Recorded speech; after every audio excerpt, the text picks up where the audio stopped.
In 2014, Colorado became the first state to allow recreational pot. You can eat it, dab it. I mean, there's so many things you can do with it. It's unreal. But we visit one Colorado town that's found a downside to the Rocky Mountain High. We have the highest rate of adolescent marijuana use in the country. We're not fixing our roads, or our school system hasn't been bailed out by marijuana money. If I may ask one other question, Mr. President, if I may ask one other question, are you worried? That's enough. That's enough. This week, with posturing of the press hitting a whole new level, a look at the role of journalists versus role-playing. For the reporter to, sometimes on the spot in real time, to challenge the president, whoever the president is, really crosses a line. Is this fixable? And amid the debate over illegal immigration, what is the difference between Dreamers and those protected under DACA? Dreamers, those are young kids that want to come in and then be part of our society, but they don't fall under the same type of protection of the DACA. The ongoing discussion about what to do with younger immigrants who were brought here illegally.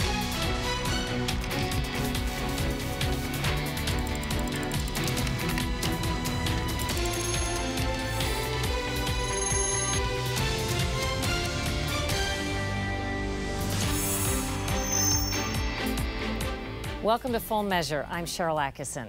This is a big year in the movement to legalize pot. At least a dozen states are considering marijuana legalization. According to the National Organization for the Reform of Marijuana Laws, 60% of Americans reportedly support full legalization of marijuana for adults. We decided to visit the very first state to allow retail pot stores, Colorado. We found a lot of happy people, but also some hard lessons for other states considering the same path. Oh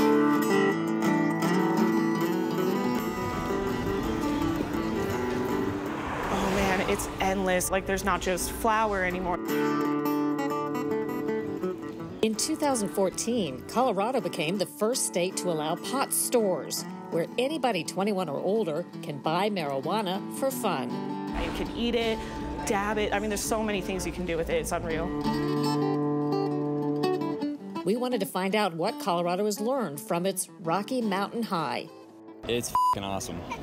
Everybody's getting high as hell. I think it's the worst thing Colorado could have ever done. I didn't vote for it because you got people on phones driving and now you got them high. One person is allowed up to an ounce per person per day. This is the sign-in desk at The Green Solution. There's tight security and lots of controls. Brad Spidell and his brothers own the shop. They started with medical marijuana. Today, they're one of the biggest recreational marijuana chains in the state. How many stores do you and your brothers have? Currently in Colorado, we have 15. The showroom offers a complex menu of options, combining the techno feel of an Apple store with the upscale aura of a high-end makeup counter. I feel like crime's gone down. I feel like, kids aren't as interested in it. When it comes to the alternative lifestyle, I think that it offers more benefits than anything. Some call it a green rush that rivals Colorado's gold rush, attracting tourists, new businesses, and a record pace of people moving in. What we're finding is people want to experience it in a number of different ways, whether it's a dispensary tour, a grow operation, taking a cannabis cooking class, for example. There's even sushi rolling classes. The recreational pot boom in the United States brought in about $9 billion in legal sales last year. It's bringing in a lot of tax revenue, creating job opportunities through shops, labs, even cannabis bakeries. But is there a downside we're not hearing so much about? Well, some certainly think so in Colorado Springs, about an hour outside of pot-heavy Denver. That's where we're headed now. Colorado Springs opted out of recreational marijuana sales, sticking with limited sales for medical use, which voters approved in 2000. To find out why they're not on the recreational marijuana train, Hi there. Hi. we met up with Maddie Gullickson at a medical dispensary called Epic Remedy. She's a Colorado Springs official assigned to investigate the costs of legalized pot.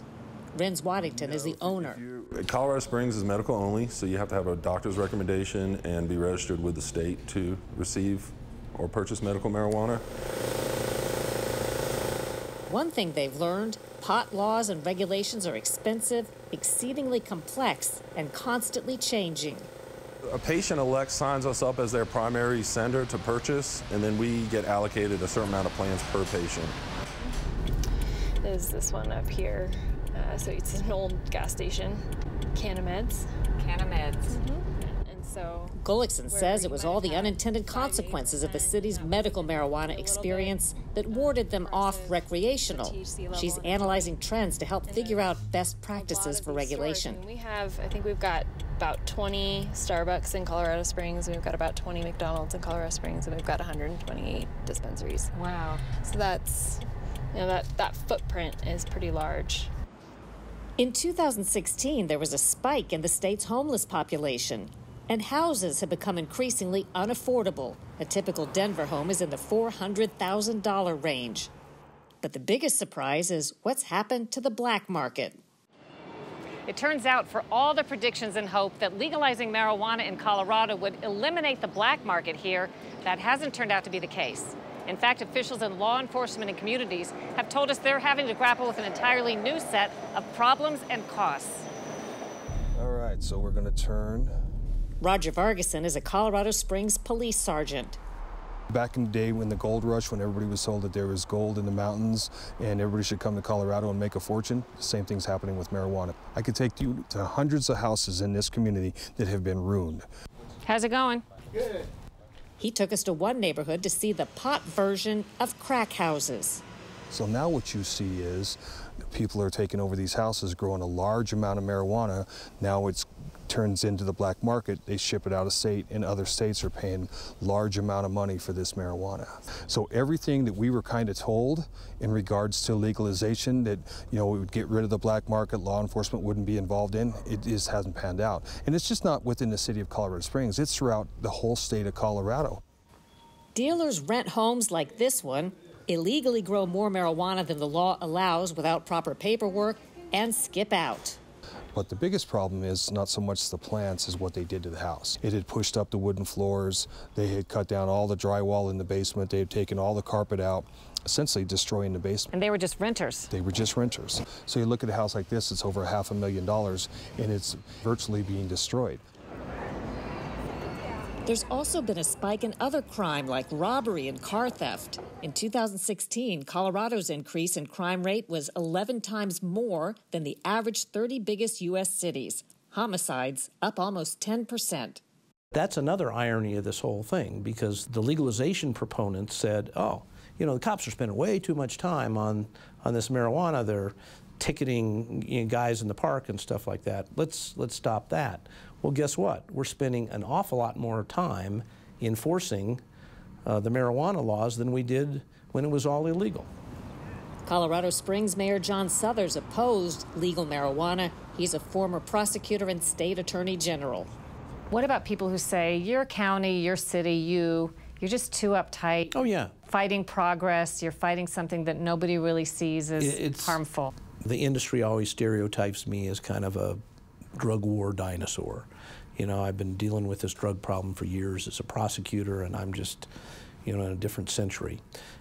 That's fair. Everybody can analyze that, but I will tell you, I'm backed up on the size and scope of the black market that they said wouldn't exist, and now exists in greater nature and extent than they talked about. We have the highest rate of adolescent marijuana use in the country. We're not fixing our roads, or our school system hasn't been bailed out by marijuana money.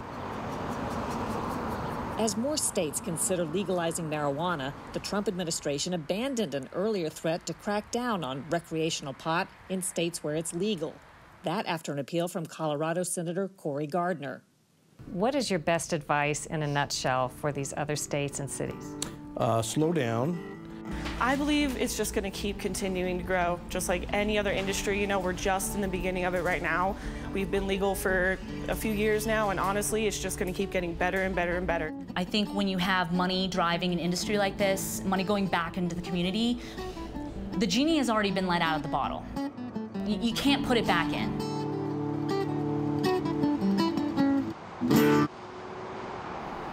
North Dakota just rejected recreational marijuana use, as did Arizona and Ohio in recent years. Michigan just voted to legalize recreational pot, and pot advocates say they'll have ballots going in many more states in 2020.